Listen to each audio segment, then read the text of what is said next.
C'est l'un des principaux concurrents du Tesla Model Y en Europe. Le Volkswagen ID.4 passe au banc d'essai de notre grand test techno. Bienvenue dans En route pour demain. En route pour demain, présenté par Pauline Ducamp sur BFM Business et Tech & Co.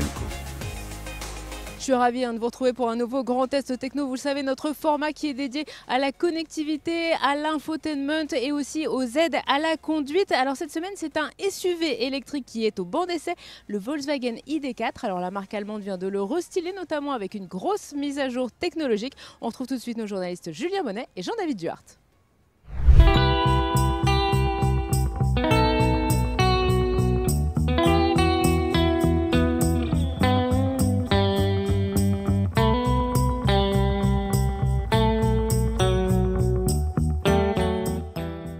Lancé en 2020, l'ID.4 représentait alors le premier modèle familial et 100% électrique de Volkswagen.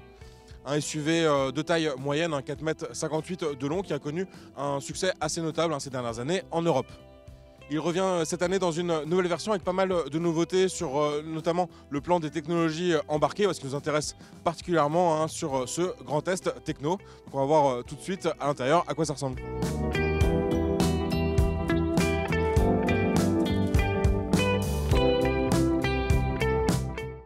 Voici donc à bord de cette ID.4 qu'on teste aujourd'hui en finition haut de gamme, un GTX, donc avec pas mal de packs d'options, donc autant dire qu'on est sur un modèle très bien équipé. Donc je commence par vous décrire ce que j'ai devant les yeux, c'est-à-dire le poste de conduite. Il y a déjà ce petit écran décompteur qui est un grand classique sur la gamme ID chez Volkswagen.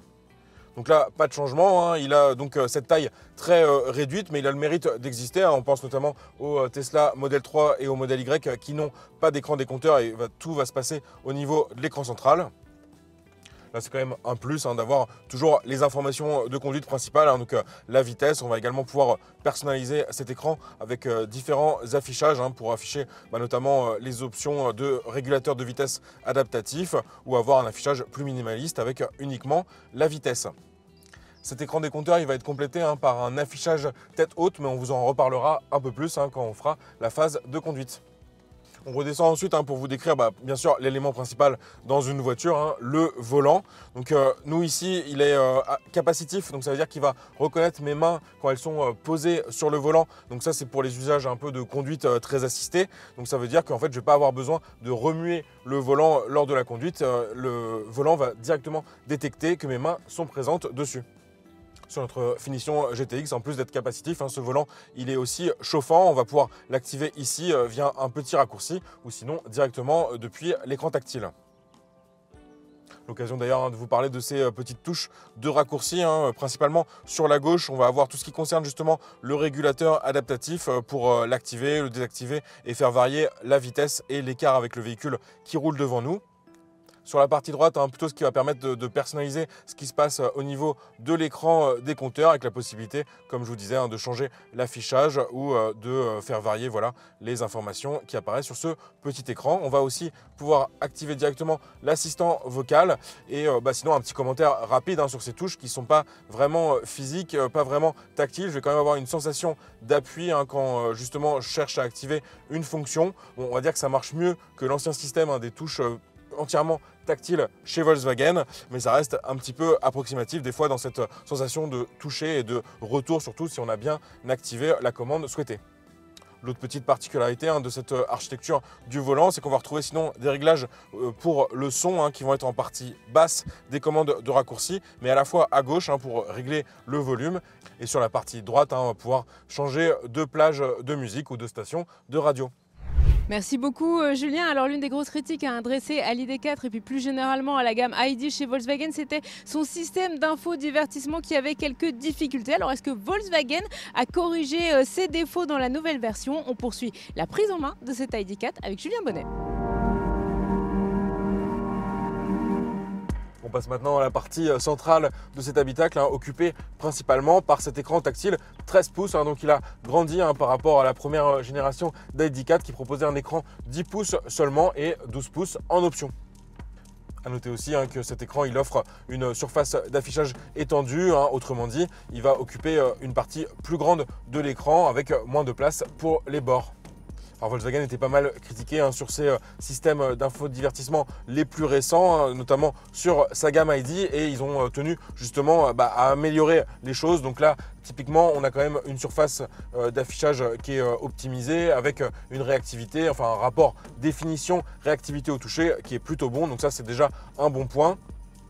On a également une réorganisation en termes d'affichage sur cet écran. On va avoir une première bande tactile sur la partie supérieure qui va me permettre d'accéder aux principales fonctions, et je vais également pouvoir en personnaliser certaines pour les afficher donc directement sur cet écran.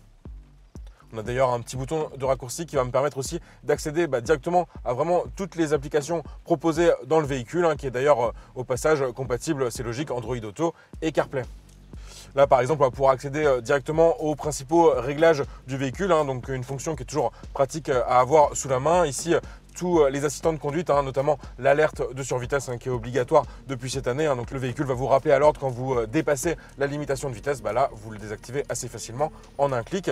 Ensuite, les modes de conduite, l'accès à la navigation, le raccourci vers le téléphone. Mais si je préfère donc un autre raccourci, il me suffit de rester appuyé dessus et je vais pouvoir sélectionner une autre fonction, par exemple l'accès à la radio, aux médias, ou voilà toutes les fonctions proposées ici. Donc il y en a quand même un vaste choix proposé. Et donc voilà, le petit passage aux radios médias, et je repasse ici, terminé. Et donc je vais bien avoir l'accès permanent à la radio et aux médias. On passe maintenant sur la partie basse de cet écran. On va retrouver aussi un affichage permanent des fonctions les plus utiles, et notamment ce petit carré au milieu qui me permet tout simplement de revenir au menu principal. Donc ça, c'est toujours pratique. Donc on va pouvoir par exemple accéder directement au réglage de siège chauffant, ajustable sur 3 niveaux différents. On peut également accéder à un rappel que les réglages de siège se font directement depuis le siège. Donc ça, c'est assez étrange de le retrouver directement à l'écran, mais pourquoi pas si on est un petit peu perdu et qu'on pensait qu'on pourrait régler son siège depuis l'écran. Ça vous dit non, il faudra passer par les réglages spécifiques au niveau du bas du siège, qui est assez classique. Par contre, vous pouvez le synchroniser ici depuis l'écran entre siège avant conducteur et passager. Ensuite, sur la partie gauche, on va avoir un raccourci vers l'intensité de la clim qu'on peut avoir en niveau doux, moyen et intensif. Donc ça sera tout simplement si on veut avoir un débit plus ou moins fort pour rafraîchir ou réchauffer l'habitacle. Ici, la petite touche climat qui va me permettre d'accéder au menu complet un peu de climatisation. Donc là, c'est finalement pour moi un petit défaut sur ce système Volkswagen, même remanié, c'est qu'on va vraiment pas avoir de commande physique pour interagir avec la climatisation. Alors certes, il y a ces petits raccourcis et ces petites touches tactiles dont je vais vous reparler juste après, mais c'est vrai qu'on aurait bien aimé, un peu comme ce qu'on a vu sur le dernier Skoda Kodiaq, des vraies touches physiques pour interagir avec ces réglages de climatisation. Sur ce menu climat, qui a aussi cette fonction Smart que Volkswagen a introduit il y a pas mal d'années maintenant, et qui vise en fait à simplifier même chose l'expérience avec cette partie ventilation. En fait, vous allez donner votre impression assez rapide, par exemple votre volonté de vous réchauffer les pieds, ce qui revient souvent, même chose dans les situations de conduite, en particulier l'hiver ou dans ce printemps assez capricieux en région parisienne notamment. On peut d'ailleurs voir qu'en appuyant sur cette vue spéciale Smart, j'ai bien vue dégagée qui doit a priori correspondre à l'activation du désembuage. Alors, je vais le tester comme ça. Bon, ça n'a pas activé le petit raccourci, ça nous a mis quand même la climatisation en marche. Donc à voir, on testera peut-être lors de la conduite si ça marche bien, cette fonction de désembuage via cette petite commande dégager la vue. Une fois que la clim est activée, ça va permettre de régler notamment l'orientation des flux d'air. Si on veut uniquement vers le bas, vous voyez ce petit affichage bleu qui me signale que l'air va passer uniquement sur la partie basse de l'habitacle. Même chose, on peut rajouter bien sûr la partie au milieu, et ensuite les réglages se feront manuellement au niveau directement des buses d'aération. Ça reste plutôt pratique et intuitif. Alors sur une fonction assez essentielle comme le désembuage, on ne va pas pouvoir avoir de raccourci finalement directement à l'écran. Il va falloir passer par le menu climat et on va retrouver le petit icône qu'on cherche juste ici, et donc ça va bien activer le désembuage. Et sinon, l'autre astuce, ça va être de passer sur la partie à gauche du volant, mais qui est un petit peu caché et qui permet traditionnellement chez Volkswagen d'accéder au réglage de phare. Et là, on va retrouver également des fonctions principales comme le désembuage de la vitre avant, le désembuage de la vitre arrière ou également le dégivrage du pare-brise. Bon, l'inconvénient, c'est en revanche, ça va être des touches purement tactile, hein. J'ai aucun retour physique quand je vais appuyer dessus et il y a simplement l'affichage lumineux qui va me signaler hein, que la fonction elle est bien activée. Alors même chose hein, pour activer la clim, ça va être assez simple, c'est plus pour la désactiver en fait, hein, où je vais être obligé de nouveau de repasser par cet écran climat. Là, je viens de l'activer. Pour la désactiver, c'est ce bouton on-off qui est en haut à gauche. Mais ensuite, quand je suis sur l'écran principal, hein, je vais pouvoir en fait, via cette petite bande tactile hein, qu'on retrouve sur la partie basse hein, de l'écran tactile. Donc là, par exemple, en réglant la température voulue, par exemple, je veux 22 degrés, je vais pouvoir y accéder facilement depuis cette bande tactile qui a bien mis en marche la climatisation. Et puis avec auto, hein, je vais pouvoir régler le flux d'air sur intensif pour signaler hein, que je veux un réchauffement assez rapide de l'habitacle. Même chose pour le passager hein, qui va pouvoir lui-même ajuster aussi la température désirée. Et au milieu, on retrouve hein, une commande pour le son. Bon, moi, je ne suis pas un grand fan hein, de cette bande tactile que je trouve pas forcément hyper ergonomique. On préférait finalement une molette à tourner hein, comme sur le dernier Skoda Kodiaq. Bon, l'avantage en revanche hein, d'avoir tout concentré au niveau de l'écran tactile, hein, y compris les réglages de climatisation, c'est que ça va complètement libérer la partie basse. Hein. Vous voyez ici, j'ai uniquement la ventilation avec le bouton physique des warnings. Oui, je précise physique hein, parce que ces derniers temps, il y avait des boutons de warning qui étaient en touche tactile et ça, je trouve que c'est vraiment pas une bonne idée. Et ensuite, on va avoir cette console centrale hein, assez vaste, mais qui n'a vraiment aucune touche hein, sur laquelle on va pouvoir interagir. Elle va être vraiment destinée au rangement, ici avec un espace dédié aux cartes, un porte-gobelet et ensuite une partie avec un espace pour recharger un téléphone en induction qui est complété par 2 petits ports USB-C et un espace encore supplémentaire hein, pour des boissons et des rangements divers et variés. La connectivité, hein, ce n'est pas essentiel que pour les passagers à l'avant, c'est aussi très important pour ceux qui s'installent à l'arrière. On va tout de suite d'ailleurs aller s'installer sur les sièges à l'arrière du véhicule avec Julien Bonnet et Jean-David Duhart. Comme on est dans un véhicule familial, je voulais quand même vous parler hein, de l'environnement numérique proposé pour les passagers à l'arrière de cette ID.4. Donc ça va être assez rapide. En fait, on va avoir accès à 2 petits ports USB type C hein, au niveau de la console centrale et également un réglage hein, pour la température à l'arrière et on peut rapidement comme ça ajuster l'orientation du flux d'air. Mais ça va se limiter à ça. Je ne vais pas retrouver d'autres ports USB à d'autres endroits. Même chose sur cet accoudoir central hein, que je vais pouvoir rabattre comme ceci. On va simplement trouver un espace de rangement, hein, principalement avec un porte-gobelet, mais pas 2 ports USB ou de possibilité hein, de fixer un écran, hein, comme on avait trouvé ça plutôt bien pensé dans le dernier Renault Scénic. Allez, on passe maintenant à un des moments forts de notre grand test techno, c'est le test de l'assistant vocal, Julien. Sur cette Volkswagen ID.4, il peut s'activer de 2 manières, soit via ce petit bouton raccourci sur le volant, donc il me suffit de cliquer dessus pour ensuite passer ma commande vocale, ou sinon je peux aussi l'invoquer via une phrase d'activation, hein. Donc son petit nom c'est Ida, hein, cet assistant vocal, donc je peux l'invoquer bien sûr en disant bonjour Ida, mais je peux aussi personnaliser. Nous on a choisi par exemple le prénom d'Elvis, donc il suffit de dire bonjour Elvis et ensuite d'énoncer ma commande. Donc nous on va commencer hein, par notre première question, hein, toujours assez simple hein, volontairement pour voir comment réagit le véhicule. Donc une demande de destination. Je veux aller à Nantes. Voulez-vous démarrer le guidage direct vers l'adresse Nantes, centre ou ajouter cette destination comme étape? Voilà, donc la réaction du véhicule a été très rapide hein, pour me proposer d'enregistrer Nantes comme destination au GPS ou de l'ajouter comme étape sur mon trajet. Donc là, on retrouve vraiment la réponse identique à celle qu'on avait eue dans le Skoda Kodiaq. Hein, donc c'est logique vu que Skoda fait partie du groupe Volkswagen. Ensuite, deuxième demande hein, sur même chose, une consigne assez classique en voiture. Hein, je vais lui dire mon sentiment actuellement. J'ai chaud.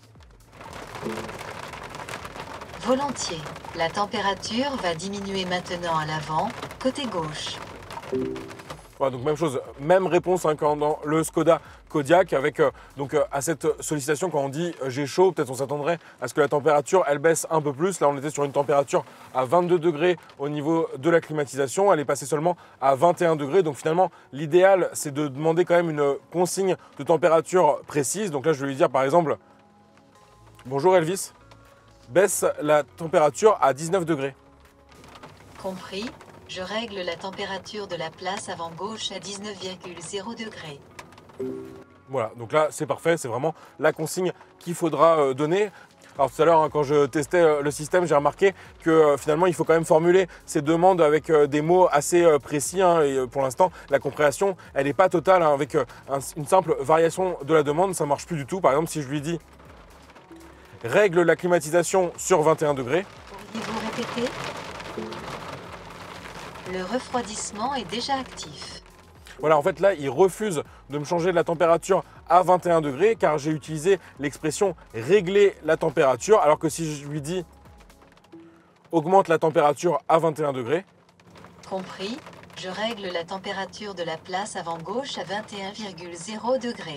voilà, donc là, ma demande a été bien prise en compte et vous noterez aussi qu'il a identifié que c'était bien moi, le conducteur, qui faisait cette demande, d'où une température qui va être ajustée uniquement sur le siège avant gauche. Donc là, même chose sur ces deux premières questions, on a vraiment la même réaction que dans le Skoda Kodiaq. Donc pour varier un petit peu, j'ai trouvé des petites demandes un peu plus originales qu'on peut lui faire. Là par exemple, j'ai une radio qui est à l'écoute. On va dire que le scénario le plus probable, ça serait d'écouter une musique qui passe à l'instant. Et là, vous lui demandez « Qu'est-ce que j'écoute actuellement ?» Vous êtes branché sur la station BFM Business. Voilà, donc là, même chose, il sait me préciser quelle station est en cours d'écoute. À noter que je l'ai testé avec Android Auto et il ne savait pas reconnaître la musique qui était à l'écoute sur Android Auto, donc YouTube Music. Donc, je suis passé sur une radio musicale pour voir s'il avait la possibilité d'identifier le titre à l'écoute et l'artiste, bien sûr. Qu'est-ce que j'écoute actuellement ? Vous êtes branché sur la station Nostalgie. Voilà, il va simplement me préciser la station à l'écoute. Moi, je suis plutôt Radio Nova, mais là, c'était vraiment pour le test où on a mis Nostalgie. L'autre point dont je voulais vous parler, c'est que Volkswagen a conclu un accord avec une société qui exploite une solution basée sur ChatGPT pour justement que son assistant vocal soit plus intelligent. Bon, pour l'instant, ce n'est pas encore activé, donc il faudra attendre une mise à jour, mais Volkswagen nous a dit que ça arriverait assez rapidement, mais ça devrait lui permettre quand même à ce système d'assistant vocal d'être plus performant, de répondre à plus de demandes. Et sachant que Volkswagen m'expliquait, point intéressant, que quand l'assistant vocal fera appel à cette solution d'intelligence artificielle, il précisera dans sa réponse d'après ChatGPT. Donc ça, c'est vraiment intéressant sur les futurs usages de l'intelligence artificielle à bord. Et malgré cette absence de ChatGPT encore dans cette solution Volkswagen, on va quand même lui poser notre troisième question habituelle. Raconte-moi une blague.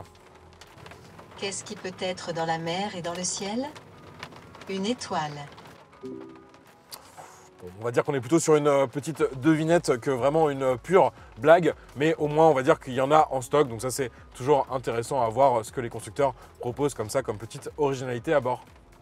Bon alors moi j'ai trouvé ça assez mignon, cette histoire d'étoile que nous a raconté Elvis. Alors nous arrivons dans la dernière partie de notre grand test techno avec ce Volkswagen ID4. Julien Bonnet et Jean-David Duhard passent maintenant aux aides à la conduite.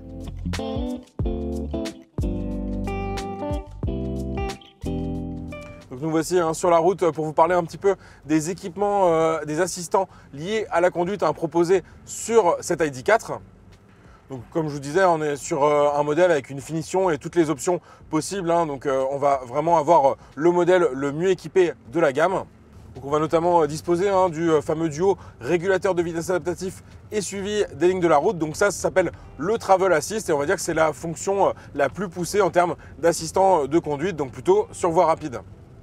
Alors si on ne veut pas du suivi des lignes de la route et donc du Travel Assist, Volkswagen propose également un régulateur adaptatif simple, il s'appelle le régulateur de distance et on retrouve aussi l'acronyme ACC.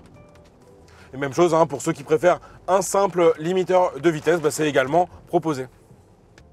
Donc un assistant à la conduite plutôt pratique sur voie rapide et sinon à basse vitesse pour vous aider dans les manœuvres. C'est désormais un classique, mais là c'est assez bien fait, assez complet avec des caméras de bonne qualité. Donc on peut vraiment observer tous les environs du véhicule. Lorsqu'on passe la marche arrière, la caméra de recul. Lorsqu'on repasse en marche avant, la caméra avant et également une vue par le dessus qui permet d'observer assez nettement les environs immédiats du véhicule. Alors je vous en parlais lors de la présentation du poste de conduite. On a également un affichage tête haute assez complet. Volkswagen l'a pas mal amélioré sur cette version restylée de l'ID4. Donc sur la partie classique, on va retrouver les principales infos de conduite. Donc la vitesse en temps réel, bien sûr, la limitation en cours, quelques instructions GPS et si on a activé ou non les assistants de conduite avec notamment le suivi des lignes et la consigne donnée au régulateur de vitesse. Sur la partie navigation de cet affichage tête haute, Volkswagen évoque une fonction de réalité augmentée. En fait, il va s'agir d'une flèche qui va apparaître dans le pare-brise et qui va m'indiquer au moment où il faut que je tourne à gauche par exemple. Donc une flèche va apparaître direction à gauche. Bon, par contre, c'est un peu exagéré de parler de réalité augmentée. Pour cela, il faudrait que la flèche de direction elle s'applique vraiment à l'axe qu'on va devoir emprunter. Mais c'est déjà un affichage qui est assez grand dans le pare-brise pour être clair et nous fournir les indications nécessaires. Parmi les indications qu'on va pouvoir faire apparaître directement dans le pare-brise, Volkswagen a notamment ajouté l'autonomie restante, mais aussi la consommation électrique en cours. Et ça peut être assez pratique sur un long trajet. Pour vous avertir que vous déviez potentiellement de votre trajectoire, l'affichage tête haute pourra aussi faire apparaître une petite marque orange à gauche ou à droite. On vient de le voir à l'instant, l'ID4 de notre essai est particulièrement bien équipé, ce qui va forcément se voir aussi sur la facture, Julien. Côté tarif, ce nouvel ID4 démarre à partir de 44 000 €, mais notre modèle d'essai dans cette finition GTX, il s'en éloigne grandement de ce tarif de départ. On en est fait à un prix de base de 63 000 € et il n'y avait pas moins de 12 000 € d'options dans le véhicule. Après, il faut rappeler qu'on est vraiment sur la version très haut de gamme de l'ID4. On a notamment un moteur électrique de 340 chevaux qui est associé à la grosse batterie de 77 kWh.